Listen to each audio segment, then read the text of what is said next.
Bravo to FL. Sinimulan ko lahat nung panahong walang masandalan. Hinanap ko rin sapagkat kung totoong merong katuturan, malalaman mo rin ang sagot kapag di ka napagod na pagtiyagaan. Huwag ka lang muna magmadali para mas lalo mo pang maintindihan. Karanasan nagturo kung paano ako lumaban. Di naman sila kailangan, bakit ka pang hihinaan? Ang napili mong landas kailangan mong mapatunayan. Dahil di naman lahat binibigay ng kahilingan. Sakripisyo ay hindi pa rin sapat.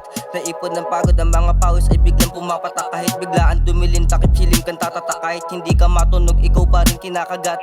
Hindi pa rin mapakali, nangangamba ako kapag malalim ang gabi. Problema ko hindi ko man lang maipagsabi. Kapag nagugulo ako, ikaw lang gusto katabi. Walang mapaghugutan, ano pa ba ang aking pagkukulang? Baka may aral pa na di ko pa natututunan. Maranasan, tinakasan, kamalian, natutunan, kalikasan ng halaman, sinamahan, pakislapan. Sinimulan ko lahat nung panahong walang masandalan. Hinanap ko rin sapagkat kung totoong merong katuturan, malalaman mo rin ang sagot kapag di ka napagod na pagtiyagaan. Huwag ka lang muna magmadali para mas lalo mo pang maintindihan.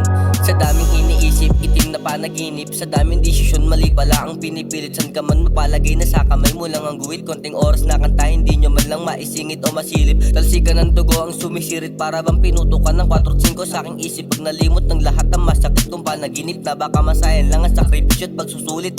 Hindi palaging masaya, mula nung bata pa palagi kong nadadama. Lumalaki akong walang suporta ni ama. Habang tumatagal nahihirapan na rin si ina.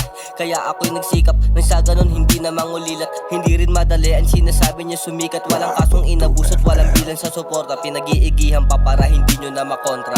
Sinimulan ko lahat nung panahong walang masandalan. Hinanap ko rin sapagkat kung totoong merong katuturan, malalaman mo rin ang sagot kapag di ka napagod na pagtiyagaan. Huwag ka lang muna magmadali para mas lalo mo pang maintindihan. Sinimulan ko lahat nung panahong walang masandalan. Hinanap ko rin sapagkat kung totoong merong katuturan, malalaman mo rin ang sagot kapag di ka napagod na pagtiyagaan. Huwag ka lang muna magmadali para mas lalo mo pang maintindihan.